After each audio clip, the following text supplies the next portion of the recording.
영하를 밑도는 추위가 이어진 가운데 밤부터 전국 곳곳에 한파주의보가 내려집니다. 내일은 서울의 아침 기온이 영하 13도까지 떨어지면서 한파가 절정에 달하겠습니다. 화천대유 대주주 김만배 씨의 측근 2명이 대장동 범죄 수익 260억 원을 은닉한 혐의로 구속됐습니다. 검찰은 이들을 상대로 추가 은닉 자금 추적에 나섭니다. 서울 강남에서 횡단보도를 건너던 초등학생이 버스에 치여 숨졌습니다. 어린이 보호구역에서 불과 8m 떨어진 곳이었습니다. 재벌가 3세와 연예인 등 9명이 마약 혐의로 기소되고 검찰의 마약 수사가 확대되자 3명이 자수한 것으로 파악됐습니다. 이 가운데 전직 경찰청장 아들도 포함된 것으로 알려졌습니다.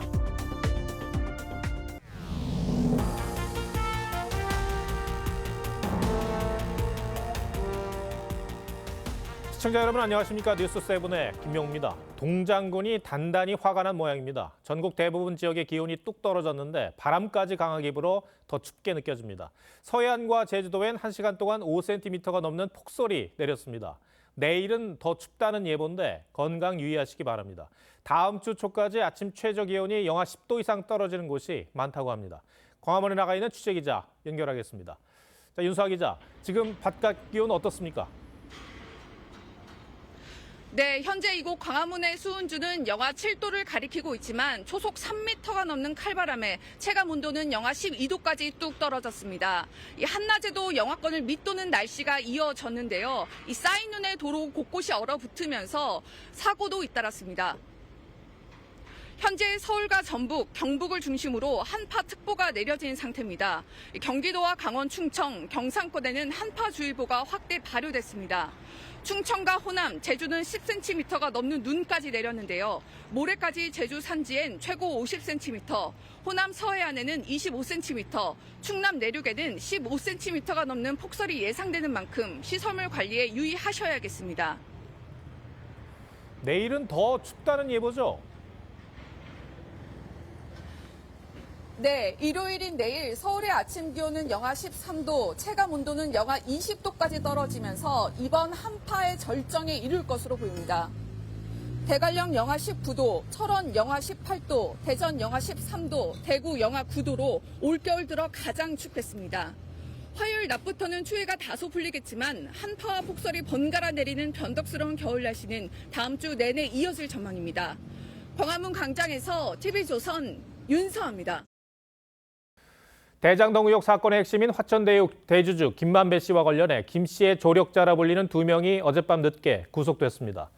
이들은 김만배 씨의 지시로 대장동 개발 수익 260억 원을 숨기는데 관여한 혐의를 받고 있습니다. 검찰은 은닉한 자금이 더 있는지 계속 수사하고 있습니다. 장동욱 기자가 보도합니다. 화천대유 공동대표 이모 씨와 쌍방울그룹 전 부회장 최모 씨에 대한 구속영장이 발부된 건 어젯밤 11시 40분쯤. 이 씨와 최 씨를 상대로 각각 2~3시간가량 영장실질심사를 거친 뒤 증거인멸과 도망 우려가 있다는 검찰 주장을 법원이 받아들인 겁니다. 이들은 김 씨 지시로 대장동 사업 수익 일부를 수표로 인출해 보관하거나 경기 수원시 일대에 김 씨 실명과 차명으로 부동산을 구입하는 등 대장동 수익금 260억 원을 숨기는 데 관여한 혐의를 받고 있습니다. 김 씨 측은 화천대유에서 배당받은 돈을 구속돼 있는 동안 관리해달라고 부탁한 것일 뿐이라며 부동산도 모두 실명으로 샀다고 반박한 것으로 전해졌습니다. 하지만 검찰은 이들 간의 돈 거래가 검찰 수사가 본격화된 지난해 10월 집중된 데 주목하고 있습니다. 추징 보전이나 압류에 대비해 재산을 숨길 필요가 있었고 수표나 부동산 매입 자금도 돈 세탁으로 의심되는 정황이 있다는 게 검찰 판단입니다. 검찰은 구속된 최 씨와 이 씨를 상대로 김만배 개인 자금과 회사 자금 흐름을 캐물을 것으로 보입니다. TV조선 장도우입니다. 대장동 의혹 사건을 수사하고 있는 검찰이 이재명 대표의 최측근인 정진상 전 실장을 재판에 넘기면서 정 전 실장이 남욱 변호사를 위례 신도시 사업자로 선정해주면 이재명 당시 성남시장의 선거 자금을 마련할 수 있다는 보고를 받고 이를 승인했다고 본 것으로 알려졌습니다. 검찰은 또 정 전 실장이 김만배 씨로부터 428억 원의 뇌물을 약속받은 대가로 5가지 특혜를 내줬다고 보고 있습니다. 이 내용은 송민선 기자가 전해드리고 곧이어 검찰 출입 기자에게 조금 더 물어보겠습니다. 정진상 전 실장이 성남시 정책비서관으로 있던 2013년 7월 무렵 정 전 실장은 유동규 전 본부장으로부터 남욱 변호사를 위례신도시 사업자로 내정하겠다는 취지의 보고를 5차례 받은 것으로 전해졌습니다. 유 전 본부장이 남 변호사에게 사업 진행을 전제로 돈을 만들어달라고 하자 남 변호사가 100억 원 정도 수익이 예상되니 2014년 4월, 늦어도 6월엔 일부를 편히 쓸 수 있도록 해주겠다고 발언했다는 겁니다. 당시 정 전 실장은 이재명 성남시장에게 올라오는 모든 보고를 사전 검토했고 관련 보고 역시 보고를 받고 이를 모두 승인했다는 게 검찰 판단입니다. 이 같은 내용은 정 전 실장 공소장에 담긴 것으로 전해졌습니다. 검찰은 또 공소장에 정 전 실장이 화천대유 몫의 대장동 개발 수익 가운데 428억 원을 뇌물로 받기로 약속받고 5가지 특혜를 제공했다고도 적시했습니다. 검찰은 정 전 실장이 위례신도시 사업 타당성 평가 보고서 등을 남 변호사에게 흘려 개발 수익을 몰아줬다고 보고 부패방지법 위반 혐의도 적용했습니다. TV조선 송민선입니다. 김만배 씨의 조력자로 불리는 2명이 구속되면서 그동안 입을 열지 않았던 김 씨 진술 태도에도 변화가 있을지 관심입니다. 법조팀 황민지 기자에게 들어보겠습니다. 자, 황 기자, 최근 대장동 수사팀이 청구한 영장 발부율이 매우 높죠? 네, 앞서 구속 기소된 김용전 민주연구원 부원장과 정진상 전 더불어민주당 대표실 정무조정실장 수사 당시 압수수색 영장과 구속영장 발부율까지 감안하면 거의 100%에 가까운데요. 네. 검찰 수사가 정점으로 향하는 국면인 만큼 영장 하나하나에 공을 들이고 있다는 분석이 나옵니다. 네. 어젯밤 구속된 2명은 김만배 씨와는 정확히 어떤 관계입니까? 네, 화천대유 공동대표 이모 씨와 쌍방울그룹 전 부회장 최모 씨는 김만배 씨가 구속기한 만료로 풀려나기 전까지 옥바라지를 한 것으로 알려질 정도로 최측근으로 분류되고 있습니다. 최 씨의 경우 지난해 10월 법원의 구속영장 기각으로 김 씨가 풀려날 당시 오토바이를 타고 나타나 김 씨를 수행해 이른바 헬멧남이라는 별칭까지 붙었는데요. 네. 이들은 김 씨로부터 옥중 지시를 받아 대장동 사업 수익을 여러 장의 수표로 찾아 보관하거나 김 씨 실명과 차명으로 부동산을 매수한 것으로 검찰은 보고 있습니다. 네. 김만배 씨는 극단적 선택을 시도한 것으로 이제 전해졌습니다. 지금 어떤 상태라고 합니까? 네, 김만배 씨는 변호인의 신고로 병원으로 옮겨지고 지금 여전히 중환자실에서 치료를 받고 있는데요. 생명에 지장은 없는 상태이지만 폐부위 손상으로 폐에 고인 피를 빼는 치료를 받고 있어 경과를 지켜보고 있는 것으로 파악됐습니다. 재판부는 김 씨 상태를 고려해 어제와 다음 주 월요일로 예정됐던 공판을 취소했고 오는 23일로 예정된 공판도 김 씨 회복 여부에 따라 재개 여부를 검토할 것으로 보입니다. 네. 앞으로 김만배 씨의 진술 태도에 변화가 생길 것이라는 전망도 나오던데 어떻게 보세요? 네, 일단 최측근 2명의 구속을 전후에 김만배 씨가 심리가 상당히 불안정해진 건 사실입니다. 김 씨는 그동안 대장동 개발 비리와 관련해 당시 성남시장이던 이재명 대표와의 연관성에서는 부정적인 태도를 보여왔는데요. 법조계에선 김 씨의 자해소동으로 향후 재판과 수사에 차질을 빚을 것이란 전망도 있지만 정반대로 김 씨 퇴원 직후 진술 태도가 완전히 달라질 수 있다는 전망도 존재합니다. 검찰이 김 씨가 대장동 사업으로 거둔 수익을 범죄 수익으로 감주하면서 환수에 적극적으로 나서고 있기 때문인데 결국 은닉 재산이 김 씨의 아킬레스건이 아니었냐 이런 얘기도 나오고 있습니다. 네. 김 씨가 퇴원할 때 어떤 말을 할지도 지켜봐야겠습니다. 알겠습니다. 황 기자 잘 들었습니다.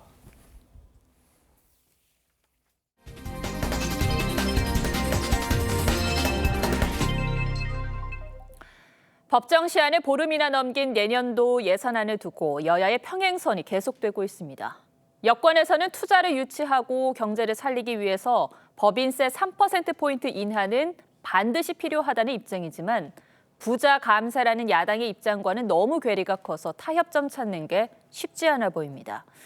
협상 시한은 다시 다음 주 월요일로 다가왔는데 주말인 오늘도 여야 간 협상은 없었습니다. 보도에 황병준 기자입니다. 민주당이 김진표 국회의장의 법인세 1%포인트 인하 중재안을 수용했지만 여권 핵심부는 그 정도로는 해외 투자 유치나 국내 기업 경쟁력을 확보할 수 없다는 입장이 확고합니다. 겨우 1% 내리는 것만 가지고는 도저히 대한민국이 기업하기 좋고 경쟁이 있는 나라라는 신호를 주기에 턱없이 부족합니다. 대통령실도 법인세를 인하하면 그 혜택이 노동자와 협력업체에 골고루 돌아간다면서 민주당이 주장하는 부자 감세 프레임은 사실과 다르다고 강조했습니다. 하지만 민주당은 중재안에서 더 물러날 수 없다는 태도를 보이고 있습니다. 무한 책임 있는 여당은 이제라도 결단해야 합니다. 새해가 이제 보름도 채 남지 않았습니다. 김 의장은 19일까지 합의 처리하자고 했지만 주말에 이 모든 준비를 거쳐서 아무리 늦어도 월요일은 통과시켜야지. 양당 원내대표는 오늘도 지역 일정 등을 이유로 협상에 나서지도 않았습니다. 대통령실도 준예산까지 각오한다는 입장이어서 연말까지 예산안 합의 처리가 불투명하다는 전망이 나오고 있습니다. TV조선 황병준입니다. 여야의 각 당 상황도 복잡합니다. 국민의힘은 전당대회 룰을 정하는 문제가 있는데 다음 주에는 매듭지어질 것 같습니다. 저희 취재 결과 당 비대위는 100% 당원 투표로 당대표를 뽑기로 잠정 결론 내렸습니다.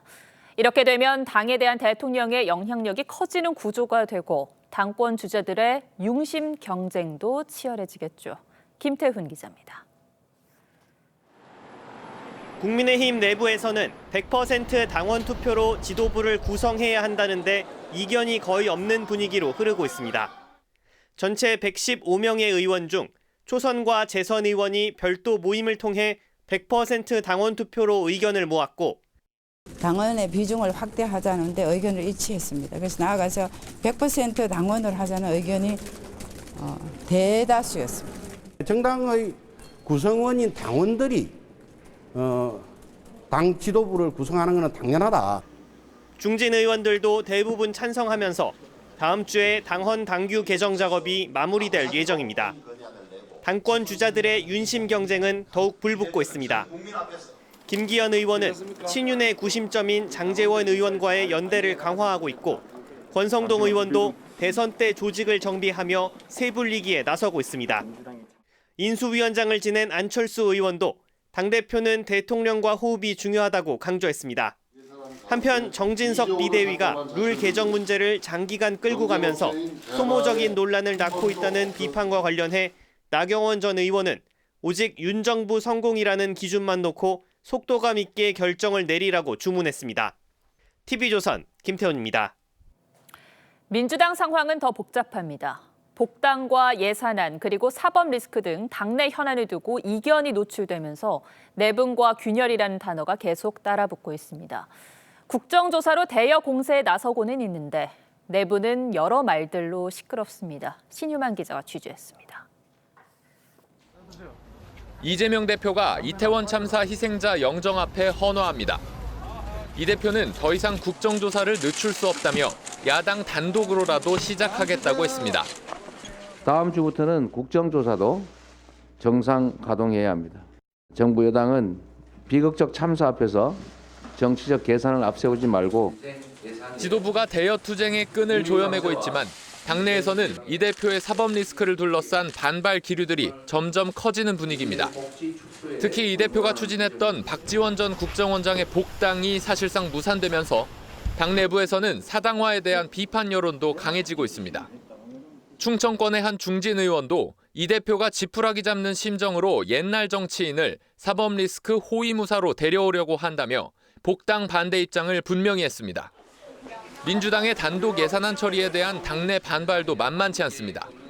정부의 동의 없이는 증액 없이 감액만 가능한데 수도권의 한 재선 의원은 감액 예산으로는 산적한 지역 현안을 해결하기 어렵다며 단독안에 찬성하지 않는 의원들이 대다수라고 전했습니다. 이 대표의 사법 리스크를 당과 분리해야 한다는 목소리도 점점 커지고 있는데 이낙연계 서른 의원은 공개적으로 이 대표 퇴진과 비대위 체제로의 전환을 요구한 바 있습니다. 지금이라도 당대표를 내놓고 명명백백히 결백하다면 그렇게 할 수 있다고 생각합니다. 친문인 김종민 의원도 사법 리스크 방어를 위해 당력을 동원하면 안 된다고 비판했습니다. TV조선 신유만입니다. 서울 강남에서 횡단보도를 건너던 초등학생이 버스에 치여 숨졌습니다. 어린이 보호구역에서 몇 미터 떨어지지 않은 곳에서 발생한 사고였습니다. 박한솔 기자입니다. 강남구의 한 아파트 앞 횡단보도 오늘 오전 9시 10분쯤 이곳을 건너던 초등학교 6학년 남학생 A군이 버스에 치여 숨졌습니다. 사고 당시 도로엔 2cm가량 눈이 쌓여 있었습니다. 버스에서 기사가 내려와가지고 이렇게 이러고 오더라고. 벌써 눈이 한 2cm 정도 쌓인. 사고를 낸 기사는 A군을 발견한 뒤 브레이크를 밟았지만 눈길에 미끄러져 사고를 피하지 못했다고 주장한 것으로 파악됐습니다. 어린이 보호구역에서 채 10m도 떨어지지 않은 이곳 건널목 주변 제한 속도는 시속 50km. 경찰은 버스기사의 과속 여부도 조사 중입니다. 도로교통법상 노면이 젖어 있거나 2cm 미만의 눈이 온 경우 제한 속도의 80%로 운행해야 합니다. 수사 중이고요. 지금 속도도 수사 중이고 그쪽이 50km, 40km죠. 지난 2일 강남 청담동 인근 어린이 보호구역에서 만취 운전자 차량에 9살 초등학생이 치여 숨지기도 했습니다. 경찰은 버스기사를 상대로 정확한 사고 경위를 조사 중입니다. TV조선 박한솔입니다.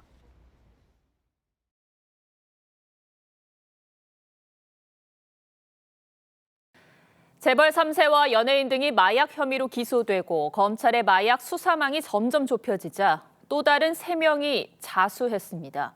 여기에 전직 경찰청장 아들도 포함된 것으로 알려졌습니다. 유력 인사의 자제들이 연루된 마약 스캔들로 번질 가능성도 나옵니다. 김혜나 기자입니다. 검찰이 지난달 재벌가 3세를 포함해 마약 사범 9명을 재판에 넘기면서 공개한 압수물품입니다.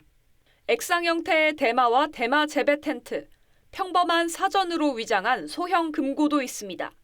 서울중앙지검 강력범죄수사부는 마약 유통 경로를 따라 수사를 확대해왔는데 최근 앞서 구속 기소된 이들로부터 마약을 구매한 피의자 3명이 검찰에 자수해온 것으로 파악됐습니다. 자수 시 처벌 수위가 낮아질 수 있다는 점을 감안한 건데 추가된 피의자 가운데는 전직 경찰청장 아들도 포함된 것으로 전해졌습니다. 앞서 검찰은 남양유업 창업주 손자 홍모 씨를 미국인 공급책으로부터 액상 대마를 사서 투약한 혐의로 구속 기소했고 범효성가 3세인 조모 씨와 모 금융지주사 전 회장의 사위도 홍모 씨로부터 대마를 구입해 피운 혐의로 적발했습니다. 당시 대마를 재배하고 유통한 3인조 가수 중 한 명인 미국 국적 멤버 A씨도 함께 재판에 넘겨졌습니다. 검찰은 공급책 역할을 했던 A씨의 입을 여는 데 주력하는 것으로 전해졌습니다. 수사 향배에 따라 유력가 자제를 중심으로 검찰 수사가 확대될 수 있다는 전망도 나옵니다. TV조선 김예나입니다. 최근 정부가 처음으로 고독사 실태조사 결과를 발표했습니다. 고독사로 해마다 3,000명 넘게 숨진 걸로 나타났는데 실제 숫자는 이보다 더 많을 거란 분석도 나옵니다. 우리 사회가 이 고독사 문제를 어떻게 봐야 할지 사회정책부 차정승 기자와 따져보겠습니다. 차 기자, 종종 고독사 문제를 보도해왔었는데 지금까지 고독사 관련 통계가 없다는 사실은 저는 지금 처음 알았습니다. 그럼 그동안은 뭘 토대로 보도를 했던 겁니까? 네, 먼저 고독사는 주변과 단절이 돼 홀로 임종을 맞은 뒤 시간이 지나 발견된 죽음을 말합니다. 네. 그동안은 이 고독사에 대한 기준이 없었기 때문에 각 지자체가 무연고 사망을 근거로 이 건수를 추산해 왔는데요. 하지만 이 고독사는 이 살던 집에서 발생하고 이 가족이 없는 게 아니란 점에서 무연고 사망과는 다른 개념입니다. 예. 네, 지난해 고독사 사망자는 3,378명으로 2017년보다 40%가 늘었습니다. 남성이 여성보다 4배 많았고요. 연령별로는 5, 60대 중장년층이 전체의 60% 가까이를 차지했습니다. 네, 이제 통계가 나왔다면 이 숫자들이 갖고 있는 의미를 좀 파악을 해야겠죠. 고독사가 늘어난 이유는 어디에서 찾고 있습니까? 네, 정부는 1인 가구가 증가하는 것과 연결짓고 있습니다. 국내 1인 가구는 2015년 27.2%에서 2019년엔 30%를 넘어서며 전체 가구 중에 가장 큰 비중을 차지했습니다. 남성 1인 가구의 반지하 거주 비율이 가장 높게 나타났고 미취업자나 임시직 비율이 높다는 분석도 있습니다. 이 사회적으로도 이 고립도가 높은 1인 가구가 늘어나면서 자연스럽게 고독사도 늘고 있는 겁니다. 아니 그렇다면 고독사가 늘어나는 걸 자연스러운 현상으로 받아들여야 한다는 얘기입니까? 아니 그렇지는 않습니다. 이 가장 높은 비율을 차지한 5, 60대 중장년층의 고독사는 이 부자연스러운 사망으로 볼 수 있습니다. 이 60대 남성 사례를 보면요. 실직한 뒤 일용직 노동자로 일하다 몸을 다쳐서 소득이 줄게 됐고 이 반지하에 홀로 살면서 주변과 교류도 없었습니다. 이 각종 복지급여도 거부한 채 이 건강을 돌보지 않다가 고독사로 사망한 건데요. 이처럼 퇴직과 노화가 급격히 찾아오는 중장년층의 사망은 막을 수 있다는 지적입니다. 1인 가구 비중이 높은 젊은 층의 고독사는 실태가 어떻습니까? 고독사 가운데 20, 30대가 차지하는 건 6에서 8% 정도입니다. 이 사망 원인이 자살인 경우가 30대는 40%, 20대는 56%, 10대 이하에서는 100%로 월등히 높다는 점에서 심각성이 있습니다. 특히 이 팬데믹을 지나면서 청년층의 고립감이 커진 것도 영향을 미쳤다는 분석입니다. 결국에는 사회적 고립감이 이 고독사를 높이는 원인으로 꼽히는 것 같은데 예방할 방법은 뭐가 있겠습니까? 네, 말씀하신 대로 사회적 고립 가구를 선제적으로 발굴하는 게 가장 중요합니다. 급격한 실직, 만성질환, 이혼 등 이 가족관계 단절이 위험 요인이 될 수 있으니 이 복지 공무원과 의료 인력, 지역 네트워크 등을 동원해서 이 초기 발견 시스템을 만들어야 한다는 게 전문가들 제언입니다. 고독사의 최초 발견자가 형제, 자매만큼이나 임대인이나 이웃도 많다는 통계를 보면 지역 네트워크 활용이 이 고독사 예방에 중요한 장치가 될 수 있겠습니다. 네, 정부가 내년 초에는 고독사 예방 기본 계획을 발표한다죠. 실질적인 방안이 포함되게 첫 단추를 잘 꿰으면 좋겠습니다. 차 기자 잘 들었습니다.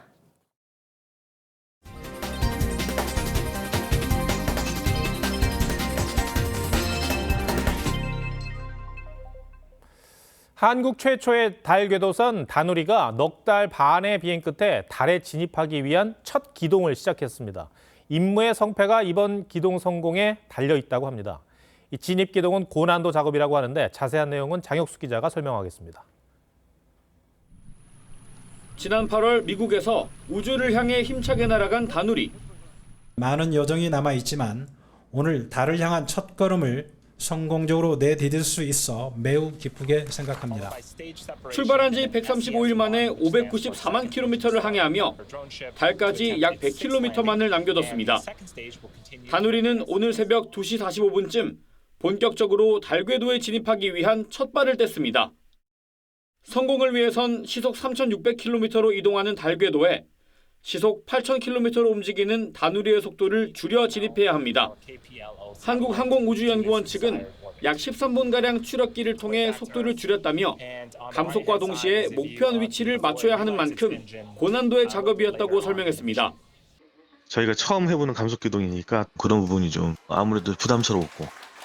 이번 1차 기동 결과는 이틀 뒤에 발표되고 총 5번의 기동을 해내야 하는 다누리의 달 임무궤도 안착 여부는 오는 29일 판가름 날 예정입니다. 궤도에 안착하면 탑재체를 점검하고 본체 기능 시험 등을 한 뒤 내년 2월부터 과학 임무 수행에 나섭니다. 우리 힘으로 개발한 다누리는 달 착륙 후보지 탐색과 방사선 관측을 비롯한 과학 연구 등 임무를 맡고 있습니다. TV조선 장혁수입니다. 윤석열 정부가 노동개혁 일환으로 호봉제를 폐지하고 성과 중심의 직무급제 도입을 추진하고 있죠. 공정에 민감한 청년들의 목소리를 반영하겠다는 의도도 있습니다. MZ세대가 생각하는 공정한 임금은 어떤 것인지 신경희 기자가 직접 들어봤습니다. How much do you make? 110. 행인에게 하는 일과 연봉을 묻는 해외 SNS 채널입니다. 특히 임금 차별을 거부하는 MZ세대에서 이 같은 연봉 인증이 큰 호응을 얻게 되면서 캘리포니아 등 미국 17개 주에서 급여 투명화법이 도입됐습니다.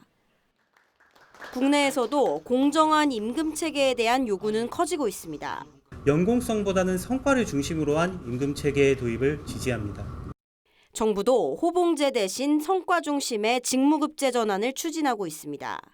MZ세대들은 큰 틀에서 공감하나 연봉체계 전환만으론 충분치 않다는 입장입니다. 공정한 평가가 먼저 선행이 돼야지 이 성과급제가 호봉제보다 더 공정할 수 있는 것이고, 평가 기준이 모호하면 불공정 논란은 오히려 커질 것이란 우려입니다. 실제로 직무급제가 도입된 일부 공기업에선 호봉제와 다를 게 없다는 불만이 쏟아지는 상황입니다. 호봉제가 유리한 사업장이나 일터도 있고 직무 승연급 형태의 일자리가 유리한 곳도 있고, 일률적인 연봉체계 전환보다는 정당한 보상과 투명한 평가를 중시하는 기업 문화가 임금 공정의 전제가 되어야 한다는 지적입니다. TV조선 신경입니다. 거리두기 해제 뒤 첫 연말을 맞아 송년 모임이나 회식 같은 술자리가 부쩍 늘었죠. 그런데 최근 MZ세대를 중심으로 알코올을 뺀 무알콜 맥주 열풍이 거세다고 합니다. 취하지 않는 술을 왜 마시나 하는 분도 있겠지만 취하지 않으면서도 마실 수 있어 좋다는 소비자가 그만큼 많습니다. 김충영 기자가 보도합니다. 보기엔 영락없는 캔맥주인데 큼지막하게 0%라고 적혀 있습니다. 알코올이 들어있지 않은 무알콜 맥주입니다. 코로나 이전까지만 해도 판매량이 미미했지만 3년 새 3배로 훌쩍 늘었습니다. MZ세대를 중심으로 술자리 자체를 즐기는 음주 문화가 확산된 데다 술을 강요하지 않고 건강을 중시하는 분위기가 대세로 자리 잡았기 때문으로 풀이됩니다. 아무래도 예전 비해서는 많이 횟수가 늘어난 편이긴 합니다. 술은 좋아하는데 건강을 위해서도 그렇고 그 전날 술을 먹었는데 또 연속으로 먹기는 좀 부담스럽고 해서. 무알콜 맥주는 술이 아니기 때문에 주세가 붙지 않아 저렴하고 온라인 구매가 가능한 점도 인기 요인 중 하나로 분석됩니다.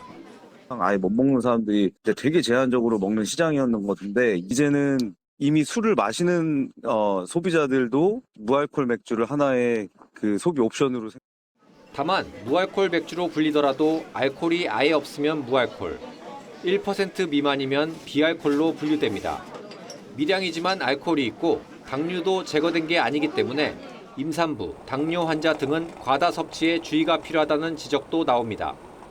TV조선 김충영입니다. 중국이 코로나 방역을 대폭 완화하면서 코로나 사망자가 급증하고 있는 것으로 나타났습니다. 화장터는 시신이 몰려 24시간 내내 가동되는가 하면 코로나 진료병원은 말 그대로 아수라장이라고 합니다. 중국의 최대 명절인 춘제가 고비가 될 거란 전망이 나옵니다. 편재영 기자입니다. 베이징 동쪽에 위치한 둥자오 화장장. 방호복을 입은 직원들이 분주합니다. 시 당국이 운영하는 확진자 화장터인데 평소 30여 구를 처리하다 최근 200여 구로 늘면서 24시간 가동 중입니다. 다른 화장장의 진입로 앞에 길게 늘어선 운구 차량들은 화장 순서를 기다리고 있습니다. 베이징시는 이달 코로나 사망자가 없다고 했지만 화장터와 병원은 마비 상태입니다. 有排队买药的现象，但是不是那么严重。大家都是还是那句话，大家看得比较开。 베이징시는 무증상 의료진은 근무하라고 지시했고 허난성은 내년 3월까지 의료진의 공휴일 휴무를 취소했습니다. 24시간 가동하는 제약회사 공장들도 늘어났지만 약국 진열대는 텅 비었습니다.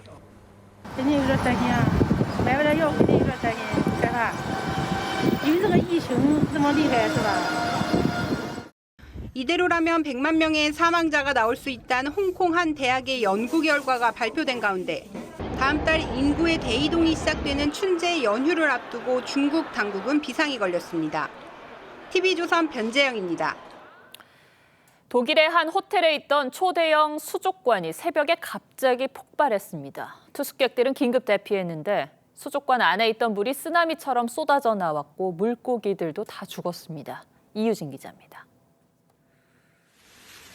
수족관 유리가 온데간데 없이 사라지고 거대한 원통 형체만 남았습니다.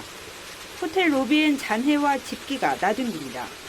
16일 새벽 베를린 도심의 한 호텔에서 16m, 약 5층 높이의 초대형 수족관이 갑자기 터졌습니다.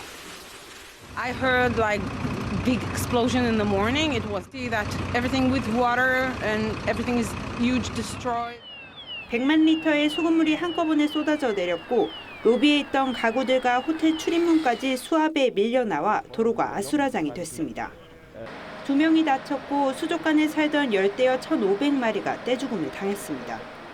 Wenn Sie das Ausmaß sehen und sich vorstellen, dass dort voller Betrieb in allen Restaurants gewesen wäre, voller Betrieb in Fahrstuhlen, mit Kindergruppen, mit Schülergruppen, die hierher kommen. Das wäre furchtbar gewesen. 경찰은 투숙객 350여 명을 긴급 대피시키고 주변을 통제한 채 건물 안전성을 조사하고 있습니다. 테러 가능성은 낮다고 보고 시설에 균열이 있었는지 여부를 들여다보고 있습니다. 수족관은 관람객이 엘리베이터를 타고 거대한 원통을 통과하는 특이한 구조로 설계돼 19년간 관광 명소로 꼽혀왔습니다. TV조선 이유진입니다. 북한은 오늘 김정일 사망 11주기를 맞아 곳곳에서 추모 행사를 진행했습니다. 북한군은 그제 실험한 고체 연료 엔진을 이용한 신형 무기 시험 발사 준비에 몰두하고 있습니다. 이채연 기자 리포트 전해드리고 뉴스야 이어가겠습니다. 쏟아지는 눈보라 속 평양 주민들이 만수대 언덕에 올라 김정일 동상에 참배를 합니다. 11년 전 12월 그날에도 오늘처럼 이렇게 눈이 많이 내렸습니다. 장군님의 러거가 가슴 뜨겁게 안겨. 북한 당국은 각지에서 추모 행사를 열고 있고 북한 매체는 일제히 김정일의 핵강국 염원이 김정은에 의해 현실로 피어났다고 선전했습니다. 우리의 총대는 오늘 경의하는 김정은 동지의 현명한 용도 밑에 무적의 포검으로 북한군은 김정은이 촉구한 신형 무기 개발에 박차를 가하고 있는 것으로 보입니다. 최단 기간 내에 또 다른 신형 전략 무기의 출현을 기대하시며 다만 공개된 엔진은 대륙간 탄도미사일에 장착하기에는 크기가 작아 ICBM용 엔진을 또 개발할 가능성도 거론됩니다. 직경이나 크기 그리고 연소 시간을 밝히지 않았다는 측면에서 국성 5형이나 중거리급의 엔진으로 보이고 향후 이를 이용해 만든 신형 미사일 발사로 한미 당국은 내년 초 북한이 새 엔진을 장착한 신형 SLBM이나 ICBM을 시험 발사할 가능성이 있다고 보고 있습니다. TV조선 이채연입니다.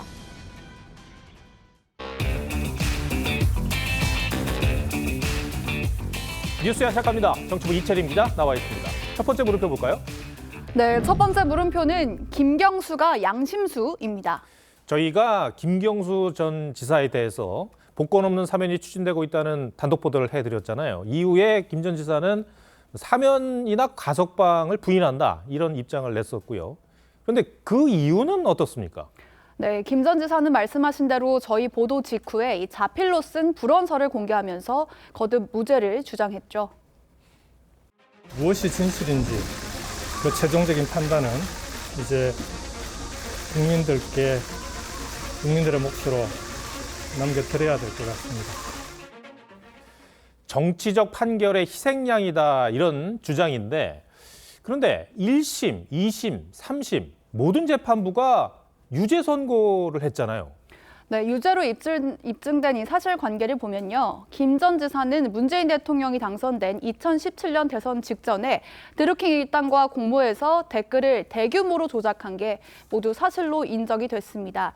특히 매크로 프로그램 시연을 보기 위해서 드루킹 일당의 사무실에 간 것, 또 김 전 지사가 드루킹에게 뉴스 기사를 보내주면 이 일당이 그 기사에 댓글을 조작한 것도 모두 사실로 판단됐죠. 특히나 드루킹은 당시 문재인 후보의 강력한 경쟁자였죠.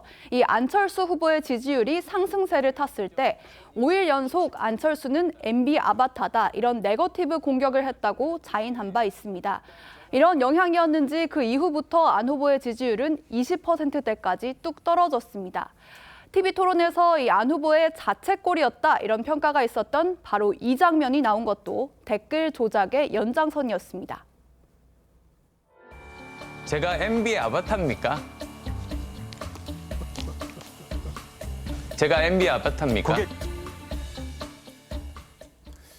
그래서 문재인 전 대통령이 댓글 조작 사실을 알았는지 확실히 하라는 그런 주장이 나오는 거 아닙니까? 그렇습니다. 그리고요, 이 드루킹이 운영하던 댓글 조작팀의 이름이 경인선입니다. 그런데 김정숙 여사가 경인선으로 가자고 언급했던 영상이 나오기도 했습니다. 내려가실게요. 경인선에 가자. 경인선에 간다. 이것 때문에 문 전 대통령도 드루킹의 존재와 역할을 알고 있던 거 아니냐 이런 문제 제기가 있었습니다. 하지만 특검은 문 전 대통령의 연관성 여부는 조사하지 않았었습니다. 네. 김 전 지사에 대해서 여야의 입장은 완전히 다르죠. 그렇습니다. 이 야당에서는 이명박 전 대통령의 사면을 위한 끼워넣기다 이렇게 반발하고 있습니다. 반면 여당은 김 전 지사가 양심수인 척을 한다. 이 독립수사라도 되는 줄 알았다 이렇게 반박을 하면서요. 김 전 지사의 범행은 민주주의의 국가 근간을 흔드는 중대 범죄라고 했습니다. 네. 첫 번째 물음표 정해볼까요? 네, 첫 번째 물음표 김경수가 양심수의 느낌표는 사면도 사치로 정리를 해봤습니다. 네. 돌이켜서 생각을 좀 해보면요. 이 사건이 알려지게 된 게 당시 추미애 이 민주당 대표가 공개 회의에서 드루킹의 댓글 조작을 문제 삼으면서 촉발된 것이었습니다. 이 특검이 수사했지만 결국 판결은 김명수 사법부가 판결했기 때문에 정치적 탄압의 소지도 거의 없다고 볼 수 있겠습니다. 민주주의의 근간을 흔드는 범죄를 저지르고도 자신의 범죄 잘못을 뉘우치기는커녕 일말의 반성도 하지 않고 있는 김 전 지사의 모습을 보면 사면도 사치란 생각 지을 수가 없습니다. 네. 두 번째 물음표는 뭡니까? 네, 두 번째 물음표는 김어준, 다 내 잘못입니다. 예. 방송인 김어준 씨가 만든 여론조사 업체가 있는데 얼마 전에 흥미로운 조사 결과가 나왔어요? 네, 김어준 씨가 직접 자체 여론조사를 만든 게 지난 10월입니다. 그리고 나서 자신의 방송에서 계속 그 여론조사 결과들을 공개를 해왔는데요. 어제 방송에서는 윤 대통령의 지지율이 가장 높게 나온 것을 두고 자신의 잘못이라고 말했습니다. 한동훈 장관의 질문을 받으면 받을수록 이게 중간에 전화를 끌어버려 사람들이. 그래서 내 잘못이야. 내가 너무 많이 물어봤어 한동훈에 대해서.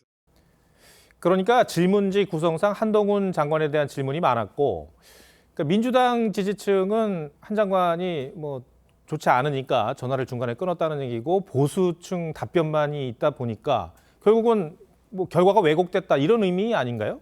네, 맞습니다. 그러니까 이번 조사의 질문이 총 7개였는데요. 여기에서 정당 지지율과 대통령 지지율 2개의 질문을 제외하고는 모두 한동훈 장관과 연관된 질문이었습니다. 한 장관에 대한 호감도 또 국회 답변 태도가 어떤 것 같냐 이런 질문이 이어지니까요. 민주당 지지층들이 답하지 않고 전화를 끊었다는 겁니다. 네. 어찌됐든 본인 회사의 여론조사 결과도 믿을 수 없다라고 말하는 거나 마찬가지 아닙니까?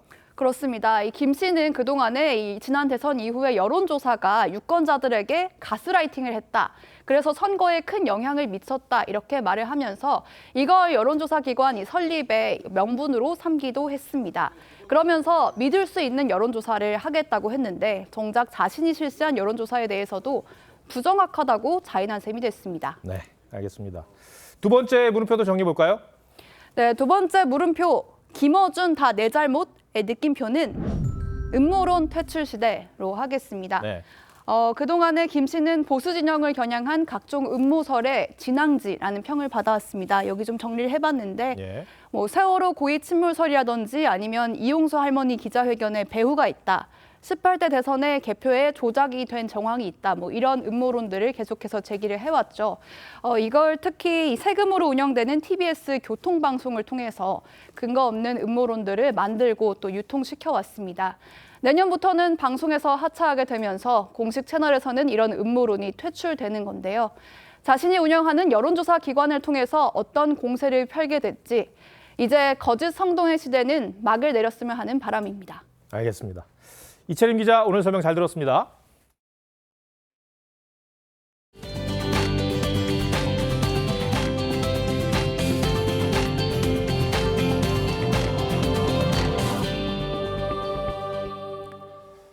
네, 지금 이 시각 부산에서 불꽃 축제가 한창입니다. 코로나로 3년 만에 열리는 건데 정말 많은 인파가 모였다고 합니다. 현장 취재 기자 연결해 보겠습니다. 김동현 기자. 네, 부산 광안리 해수욕장에 나와 있습니다. 네, 지금 불꽃 축제가 시작이 된 거죠? 네, 제 뒤로 보이시는 것처럼 형형색색의 불꽃이 부산의 밤하늘을 물들이고 있습니다. 오늘 저녁 7시부터 시작했고 조금 전인 7시 반부터는 30분 동안 불꽃쇼가 이어지는 본 행사에 접어들었습니다. 올해 축제에는 폭죽 10만 발이 사용될 예정이고 직경 400m가 넘는 초대형 불꽃과 길이 1km에 이르는 폭포 불꽃 등도 선보입니다. 부산 불꽃축제는 코로나19 여파로 중단됐다 3년 만에 다시 열렸습니다. 지난달 5일 열릴 예정이었지만 이태원 참사 여파로 개최 여부를 재검토하면서 한 달 넘게 늦춰졌습니다. 네, 한정된 공간에 대규모 인파가 몰리는 만큼 안전관리가 중요할 텐데 잘 이루어지고 있습니까? 네, 이곳 광안리해수욕장 곳곳에는 수많은 인파가 몰리면서 발디딜 틈 없는 모습을 보이고 있습니다. 부산시는 이번 행사에 100만 명이 넘는 인파가 몰린 것으로 추정하고 있습니다. 이태원 참사 이후 가장 많은 인파가 몰리는 행사다 보니 부산시와 경찰, 소방 등은 현장 안전관리에 5,700여 명을 투입했습니다. 주요 진입로마다 총량제를 적용해 인파를 분산시키고 한꺼번에 인파가 몰리는 병목 구간을 실시간 점검하기 위해 기존 16개인 CCTV를 64개로 늘렸습니다. 경찰은 간이사다리와 차량 지붕에 안전관리 경찰관을 배치하기도 했습니다.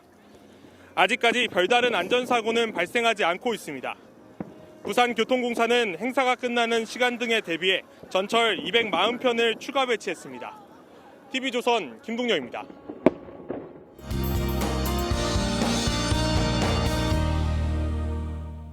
오늘과 내일 충남 서해안과 호남, 제주에 많은 눈이 내리겠습니다. 현재 충남과 호남, 제주에 대설특보가 내려져 있고요. 이미 많은 눈이 내려 쌓였지만 앞으로도 강하고 많은 눈이 집중하겠습니다. 충남 서해안과 호남 서부, 제주에는 월요일 오전까지도 눈이 이어지겠는데요. 앞으로 제주 산간에는 최고 50cm 이상의 많은 양의 눈이 내리겠고요. 호남 서해안에도 많게는 25cm 이상, 충남 서해안과 그 밖의 호남, 제주에도 5에서 15cm가량의 눈이 내려 쌓이겠습니다. 시설물 관리와 안전사고에 각별히 신경 쓰시는 것이 좋겠습니다. 밤부터는 북서쪽에서 찬 공기가 남하하면서 내일 아침 기온 오늘보다 3도에서 6도가량이나 낮아지겠습니다. 중부지방은 서울 영하 13도 등 대부분 지역이 영하 15도 안팎을 보이겠고요. 남부지방도 영하 10도 안팎의 강추위가 이어지겠습니다. 낮 최고 기온은 서울 영하 6도, 대전 영하 4도로 체감 기온은 낮에도 종일 영하 10도 안팎에 머물겠습니다. 외출하실 때는 장갑과 모자 등으로 보온에 각별히 신경 쓰시는 것이 좋겠습니다. 이번 추위는 다가오는 화요일부터 잠시 주춤하겠지만 다음 주에도 눈 소식과 한파가 변덕스럽게 이어질 것으로 보여 건강관리 잘해주셔야겠습니다. 날씨였습니다. 어린아이의 팔을 양쪽에서 잡고 가짜 엄마와 진짜 엄마가 서로 당길 경우에는 결국 진짜 엄마가 손을 놓아줄 수밖에 없습니다. 솔로몬 재판에 빗대 예산안 중재안을 수용한 민주당이 우리가 진짜 엄마라고 말합니다. 그런데 여든 야든 엄마로 불릴 자격이 있는지는 모르겠습니다. 집권 여당은 뚜렷한 전략 없이 협치를 보여주지 못하고 야당 역시 이상민 장관 해임 건의안을 거대 의석수로 밀어붙이면서 협상을 어렵게 했습니다. 매년 예산안을 둘러싼 여야의 줄다리기는 있어 왔지만 이번에는 정권 초기 서로 밀리지 않으려는 기싸움이라는 인상을 지울 수가 없습니다. 올해를 넘기면 취약계층이 직격탄을 맞는다는 걸 모르지는 않을 테니까요. 정치하는 사람들이 최소한의 양심이 있어야지. 3차 기한을 놓쳐 지각 불명예는 이미 얻었지만 최소한의 양심은 보여주길 바랍니다. 오늘도 시청해 주셔서 고맙습니다.